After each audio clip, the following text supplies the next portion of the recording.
안녕하세요. 허지영 기자입니다.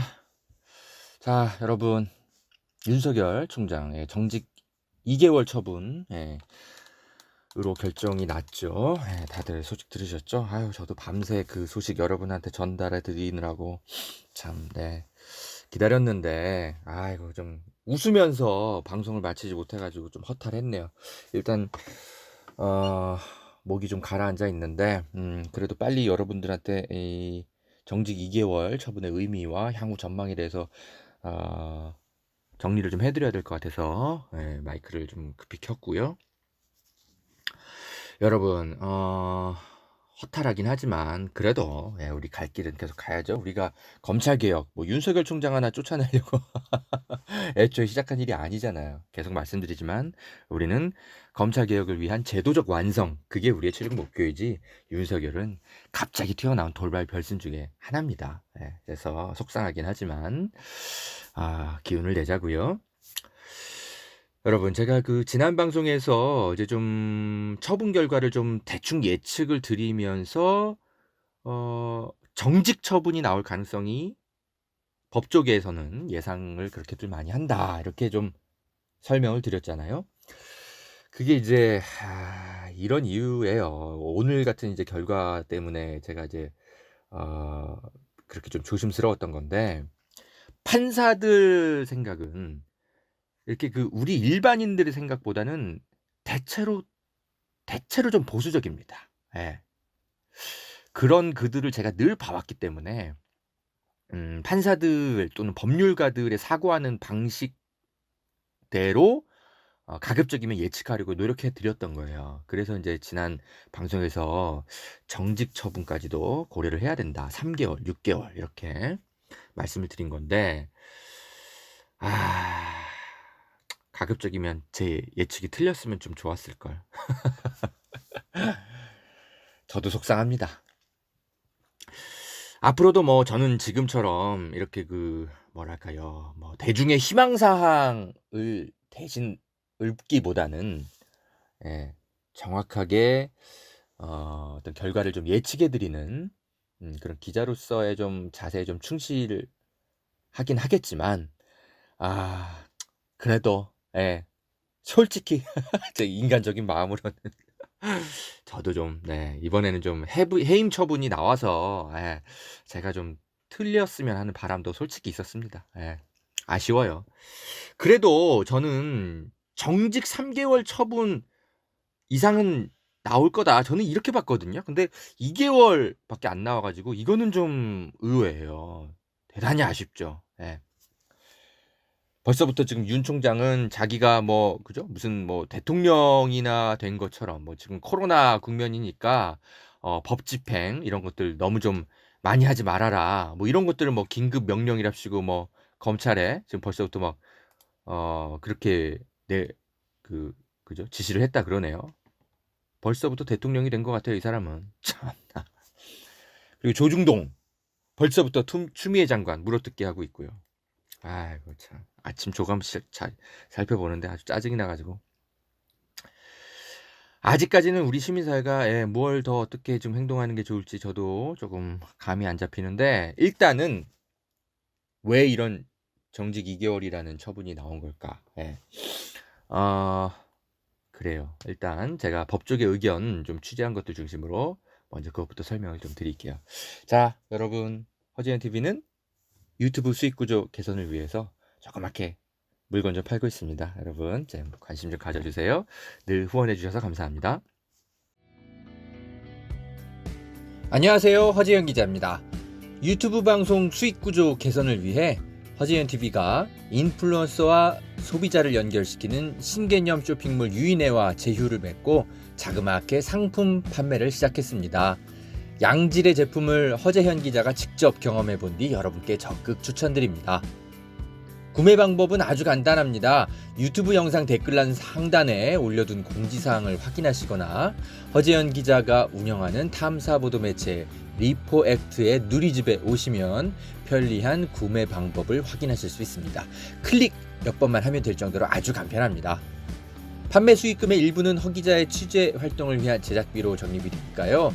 허 기자도 응원해 주시고 좋은 제품도 싸게 사고 일석이조의 기분 좋은 소비를 해보세요.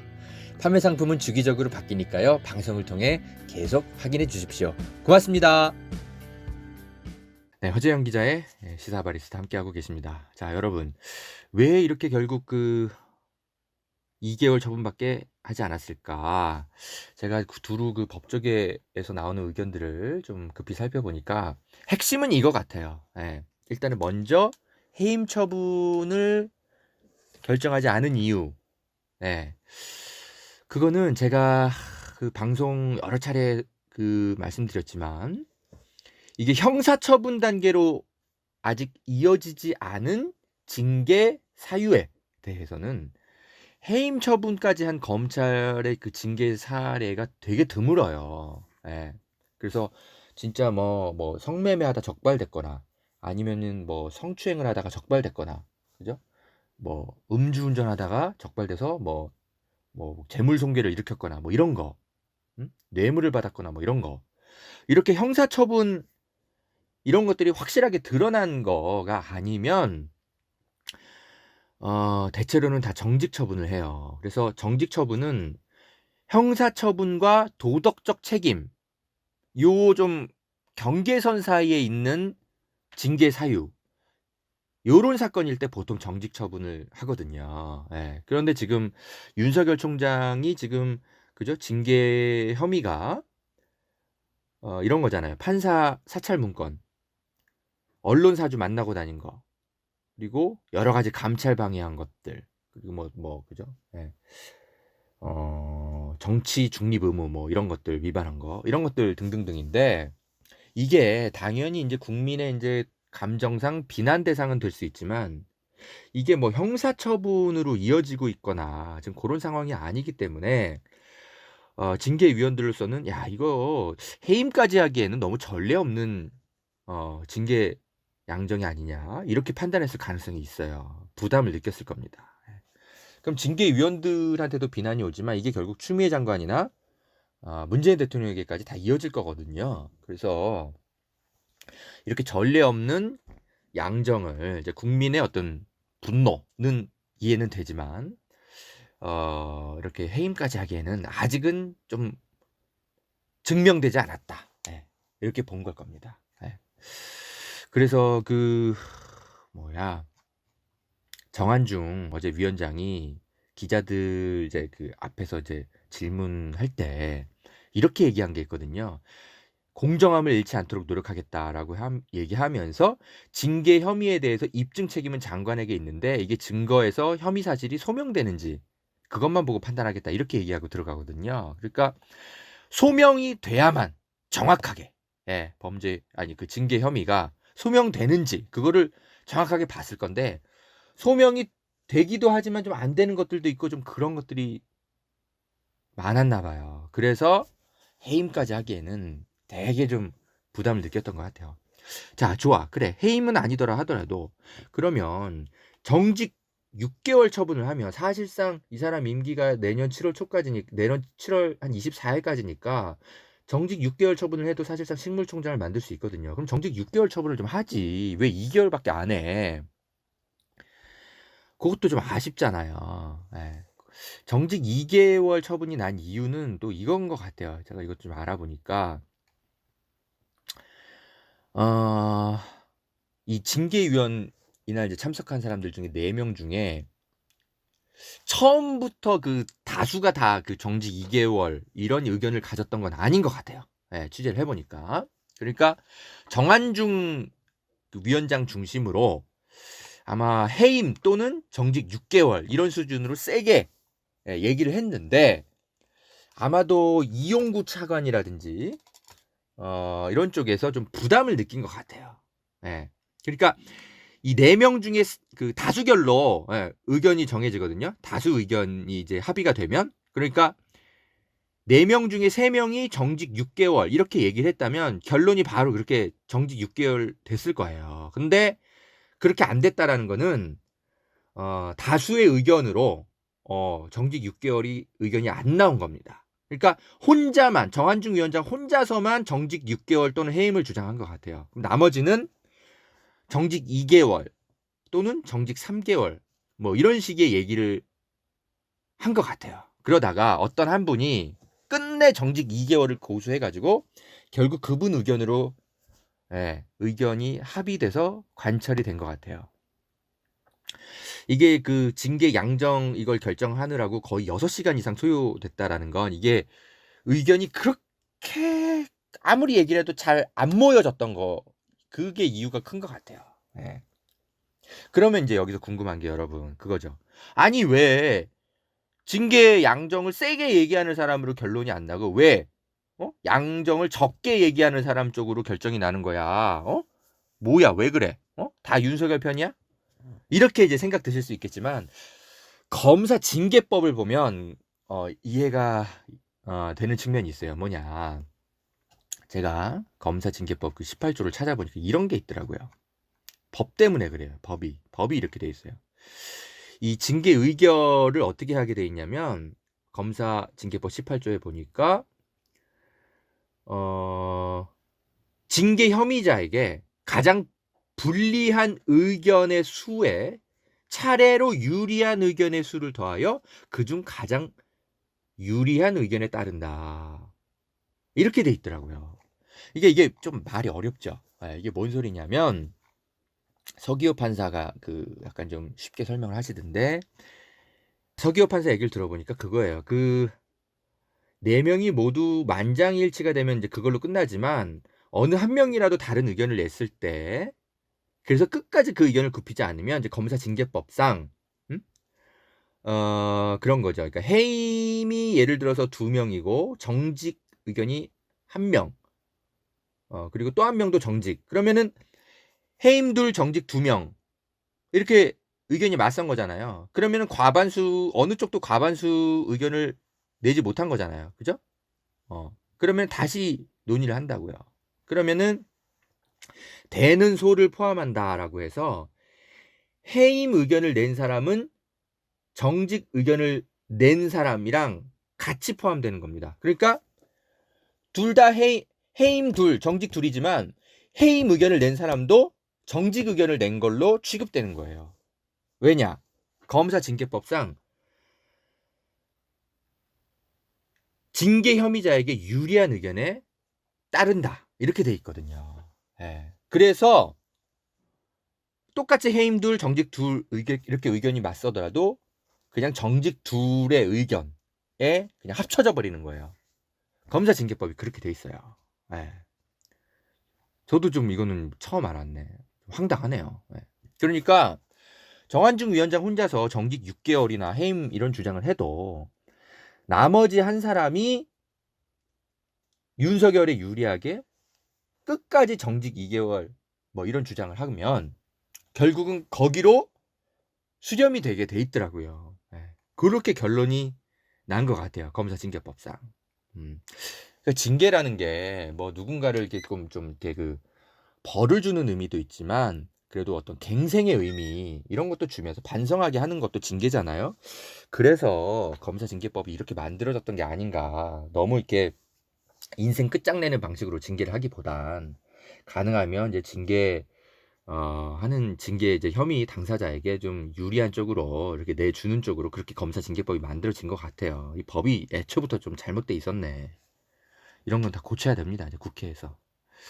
그러니까 이렇게 봐주기 징계가 나오는 거예요. 안 그래도 징계위에 회부되는 것 자체가 드문데 검사들은 지들끼리 봐주잖아요.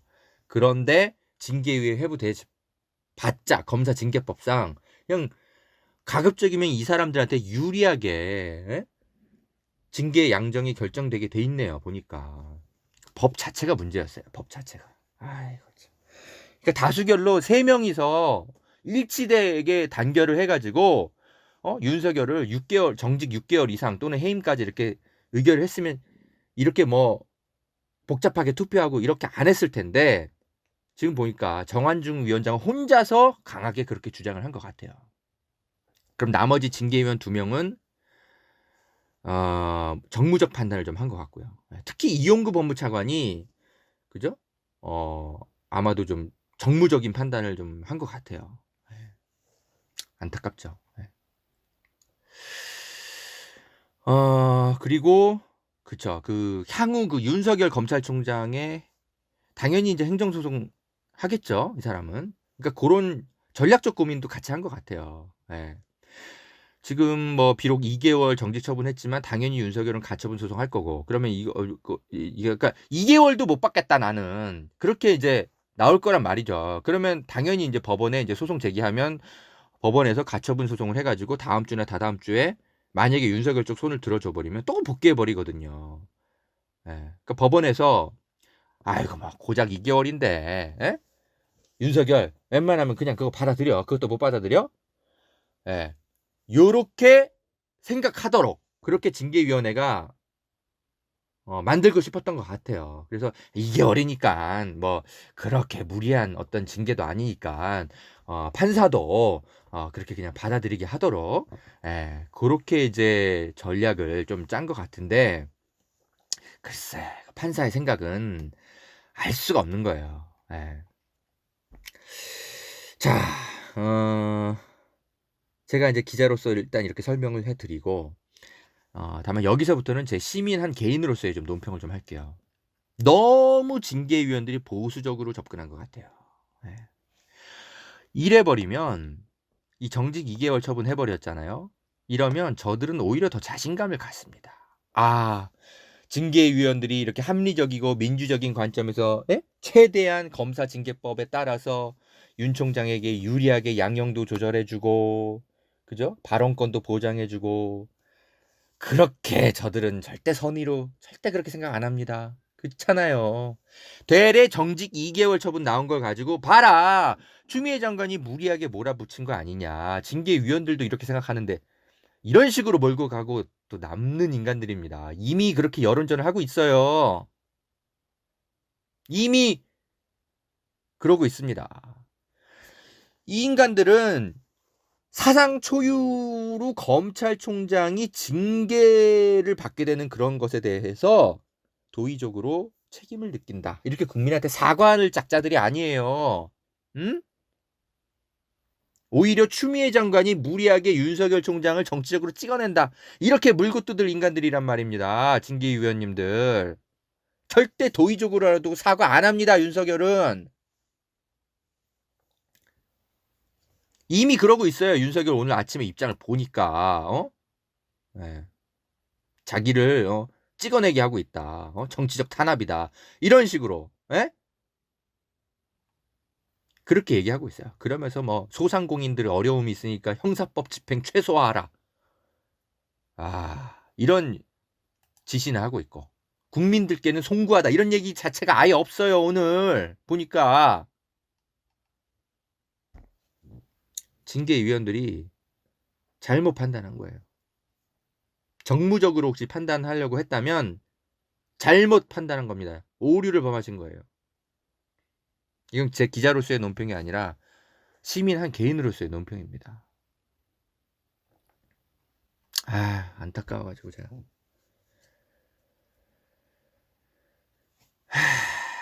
그리고 판사들의 생각을 알 수 없는 거예요. 이게 가처분 소송으로 가더라도 이게 정직 2개월 처분했다고 해서 판사들이 이 정도면 뭐 징계할 수 있지, 이렇게 판사들이 생각할까요? 알 수 없어요. 오히려 정직 2개월 처분해가지고 윤석열 쪽 편을 들어줄 가능성도 있어요. 왜냐하면 판사들이 특징이 있는데, 보통 사회 안정, 조직의 안정, 이 가처분 소송 같은 거 할 때, 이런 거 판단할 때 그런 거를 늘 본단 말입니다.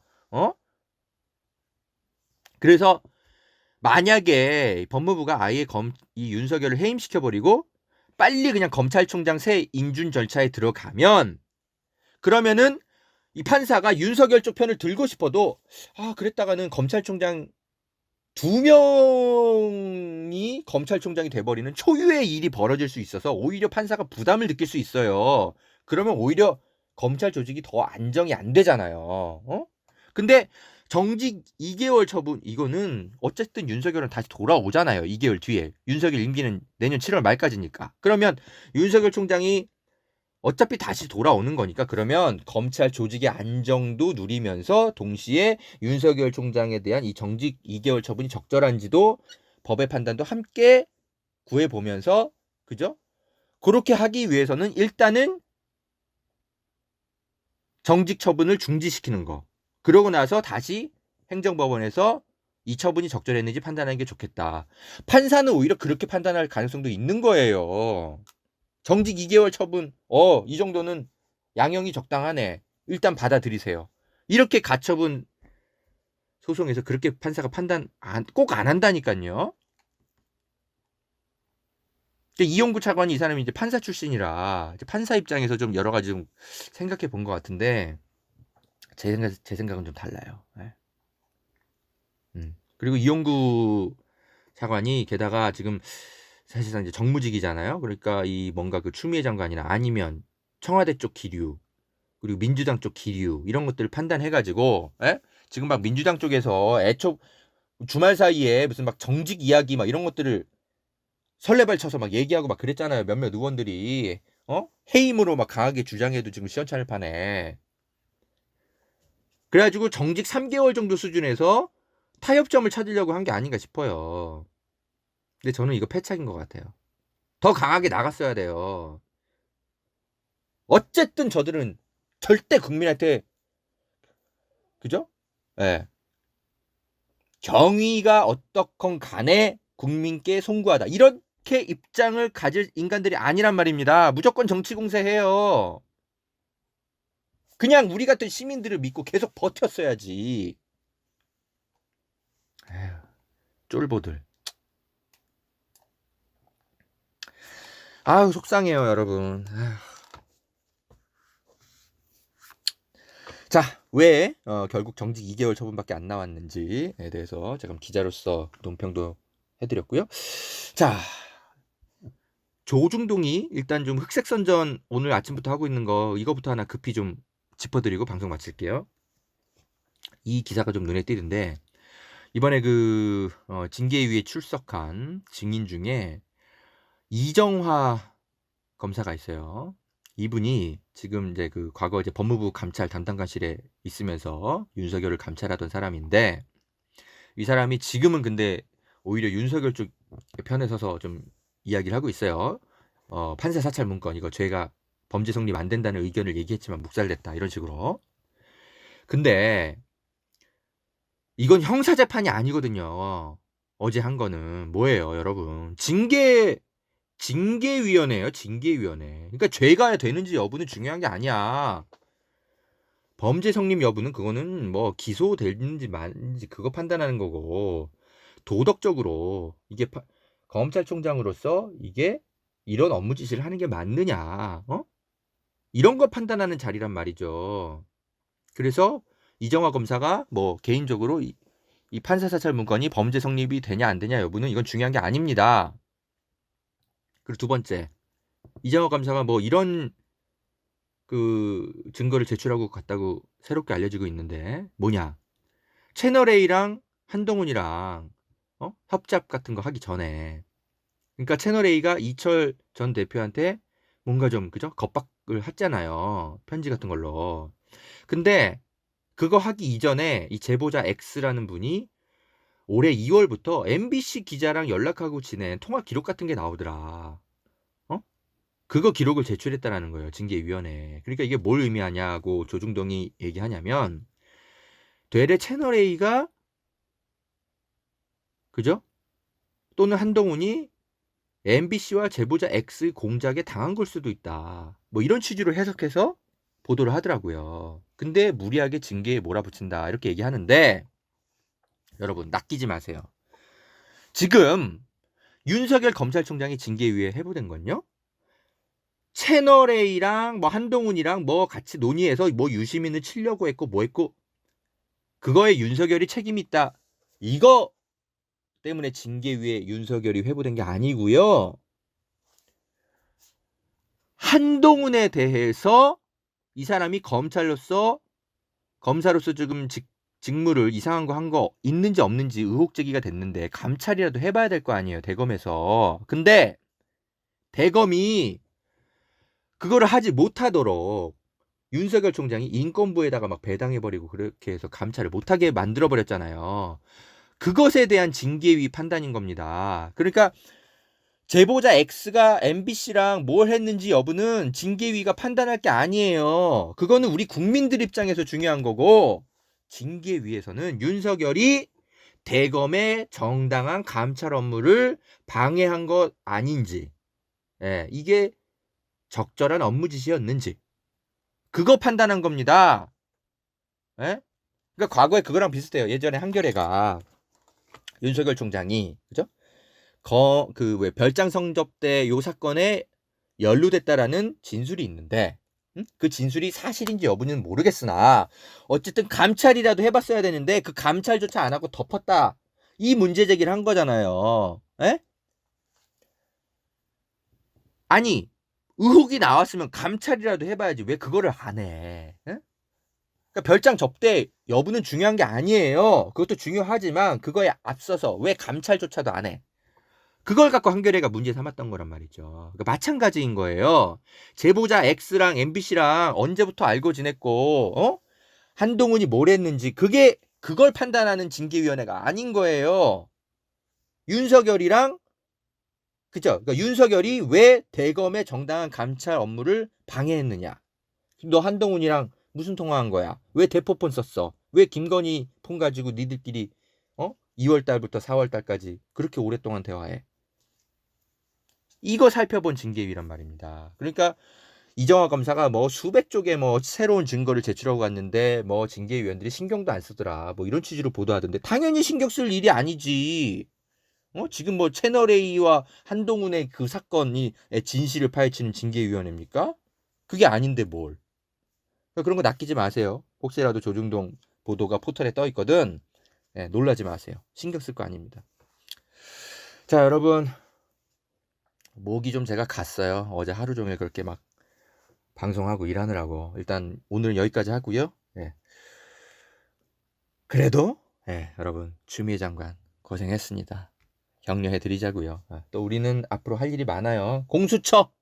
공수처장 제대로 뽑아가지고 내년 1월 늦어도 내년 1월에 새로운 공수처장 인사청문회 국회에서 진행돼야 됩니다. 그래야 빨리 해서 2월 안으로 검사들 뽑고 수사관 뽑고 해서 3월 달에 내년 3월에 최소한 현판식 겁니다. 그렇게 해서 제1호로 윤석열을 수사 대상에 올려야 됩니다. 그렇게 해서 윤석열이 입건이 되고 또는 구속영장이 청구되고 그러면 이 사람은 검찰총장이 복귀하자마자 다시 징계위원회가 소집될 수 있어요. 왜냐하면 아까 말씀드렸잖아요.